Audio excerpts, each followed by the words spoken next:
Halos po tayo naglalaan ng panalangin para sa ikagaganda ng kalusugan ni Chris Aquino. Ngayon nakita mo maganda ang itsura niya. Oo. Nagkalaman, pero sa kabila ng pagkalaman ng binabas na naman siya. Ang sabi, hindi siya tumaba, manas lang yan. Ang tawag nila doon ay mooncake face. Kasi nagkakalaman nga, dahil nga po doon sa kanyang ginagamit. Inamin naman niya nag-steroids siya, di ba? Correct. Huwag ka ng post para walang pinagsisimulan ang mga bashers. Correct.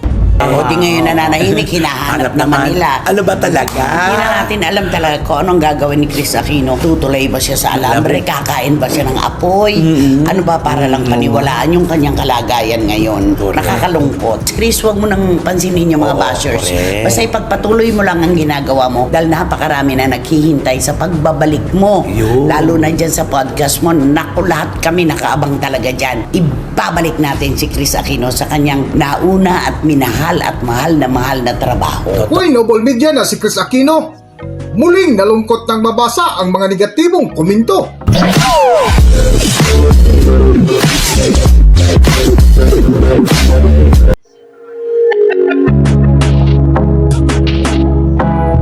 Welcome back to Philippine Celebrity Broadcast. Kamakailan nga ay pinagdiwang ang ika-55th na kaarawan ng Queen of All Media na si Chris Aquino na puno ng pag-asa at pagiging positibo. Nakasabay nga ng nasabing selebrasyon nito ay ang araw ng mga puso na dinaluhan mismo ng kanyang mga malalapit na kaibigan na kung saan nagbahagi nga si Chris Aquino ng larawan na napaligiran ng mga birthday balloons. Ikinuwento nga rin ni Chris Aquino ang kanyang mga pinagdaanan nitong mga nakalipas na mga taon na kung saan nakaalalay lagi ang kanyang anak na si Bimbi hanggang sa pinayagang maglakad at makisalamuha sa kanyang mga malalapit na kaibigan hanggang sa nakakagalaw na itong mag-isa ngayon na walang tulong at umaalalay. Ngunit sa halip na palakasin ang loob ni Chris Aquino ay marami pa rin netizens ang nagkomento ng negatibo na kung saan napakomento ang bitiranang kolumnista na si Christopher Mintz sa mga taong walang ibang ginawa kung hindi ang pambabash kapwa. Siyempre po mga kachika, nung humihingi po ng panalangin sa atin si Chris Aquino, dahil inilalaban po niya yung kanyang kalagayan para sa kanyang dalawang anak na sina Kuya Josh at Bimbi, binibigay po natin ang ating panalangin sa kanya. Lahat halos po tayo naglalaan ng panalangin para sa ikagaganda ng kalusugan ni Chris Aquino. Ngayon, Romel, ituloy mo. Ngayon nakita mo maganda ang itsura niya. Oo. Nagkalaman, pero sa kabila ng pagkalaman ng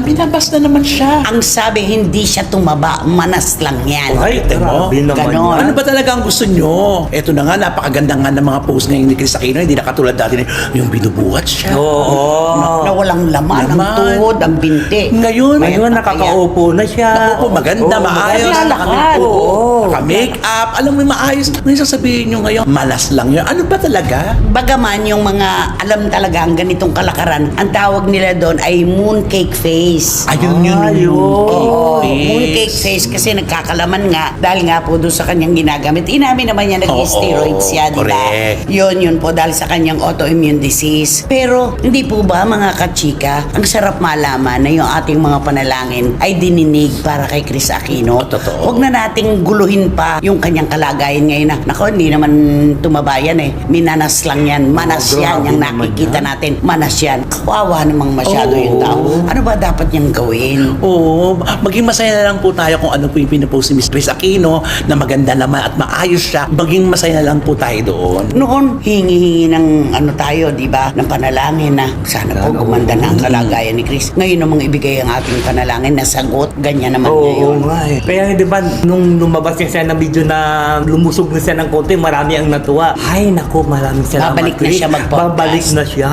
Oo. Ayan, babalik na ang Queen of All Media. Marami ang natuwa Kaya lang doon. tahimik siya ngayon. Yun na naman ay pinagtatakadal na sana yung publiko na lagi siyang nagkukwento at nagpo-post ng mga nagaganap sa kanyang buhay. Ibigay po natin sa kanya yon. Kailangan niyang magpahinga. Tsaka lagi naman nating sinasabi, huwag ka ng post para walang pinagsisimulan ang mga bashers. Correct. O di ngayon nananahimik, hinahanap naman nila. Ano ba talaga? Hindi na natin alam talaga kung anong gagawin ni Chris Aquino. Tutulay ba siya sa alambre? Kakain ba siya ng apoy.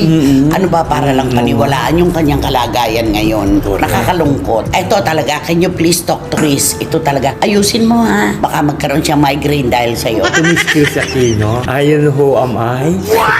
Anong I know who Ay, am I? Anong I... You know who am I? I'm Wendell Alvarez. I want to talk to you. That will you please never mind about the buzzers. You just go on what you want to do, and we are still praying for your good health. We are waiting for your comeback, Podcast. especially in your podcast. So go on. Alam mo, tama ang mga tenses niya. Ulitin mo nga yan. Ulitin mo nga. Pwede ba wala ng take two?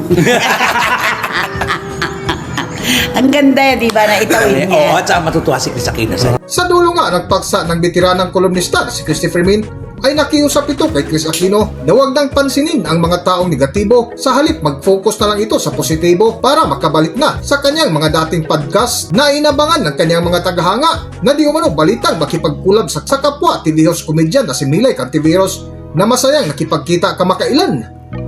Para sa buong kwento, narito ating panoorin at pakinggan ang video na kung saan pinayuhan ng positibo ni Christopher Min si Chris Aquino. Narito ang video. Naitawid niya na, Miss Chris, huwag mo nang pansinin yung mga bashers. correct. Basta ipagpatuloy mo lang ang ginagawa mo dahil napakarami na naghihintay sa pagbabalik mo. Yun. Lalo na dyan sa podcast mo. Naku, lahat kami nakaabang talaga dyan. Ibabalik natin si Chris Aquino sa kanyang nauna at minahal at mahal na trabaho. Totoo. Ganon. Dapat Okay. ganon. Maging happy na lang. O, kantahan mo na si Chris. Ay, di kakantahan ko na lang sana.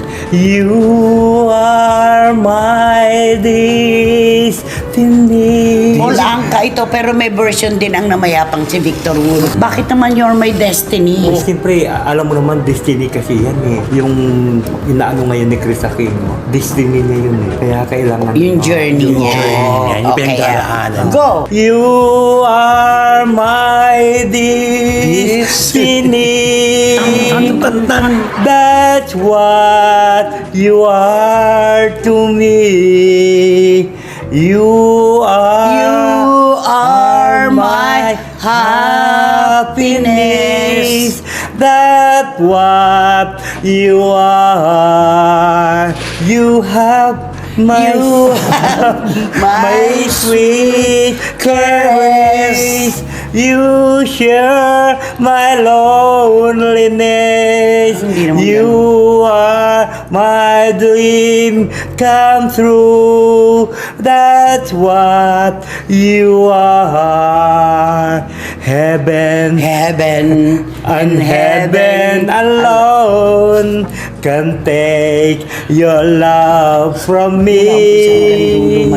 'Cause I be a fool to leave you there, and a fool I never Sarili niyang version be. to. You are my destiny.